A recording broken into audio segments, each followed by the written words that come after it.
Hi, my name is Ilma and welcome to my channel. I have been posting Christian blogs 12 straight years every day. Today I'd like to share Proverbs 18 verses 7 to 12. Here's the word of God. A fool's mouth is his ruin, and his lips are a snare to his soul. The words of a whisperer are like delicious morsels. They go down into the inner parts of the body. Whoever is slack in his work is a brother to him who destroys. The name of the Lord is a strong tower. The righteous man runs into it and is safe. A rich man's wealth is his strong city, and like a high wall in his imagination. Before destruction, a man's heart is haughty, but humility comes before honor. Proverbs 18:7 to 12. Here is my poem. The Way of the Haughty. When a man is full of pride, he listens to no one else. He thinks highly of himself and belittles others to stroke his ego. He has no clue that he is headed for ruin. His heart is hardened by his pride. Here's my commentary. Solomon warns us of pride in these Proverbs.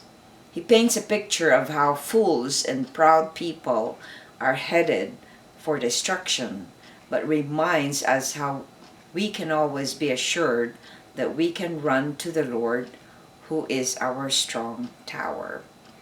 The sin of pride goes all the way back to Adam and Eve in the garden, when they desired to know as much as God knows. The serpent deceived them both, and they gave in to that temptation, which ruined their walk with God. Pride is usually the cause of all other sins. It makes one greedy for self-focus and adoration.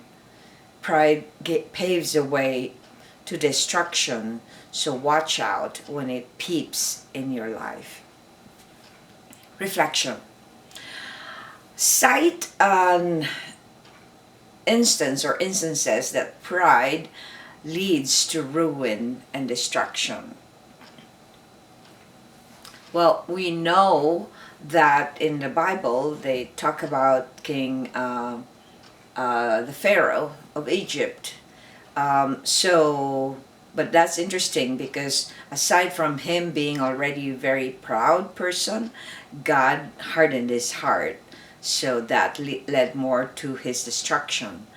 But because of pride, he wouldn't let the Israelites go and serve God or do their worship for God. Because of pride, he wants them to bow down to him, to do everything that he wants them to do. And another instance would be King Nebuchadnezzar during the time of Daniel, that he would want everyone to bow down to him. And when the friends of Daniel, Shadrach, Meshach, and Abednego, did not bow down, he just wanted to kill them because he thinks he is God. And so in the end, God punished him for what he did, because God does not allow pride to go in the way of a believer in him. When we experience pride because of our sinfulness, because we live in this very corrupt world, because our flesh is very inclined to sin, inclined to hate God, inclined to compete with God.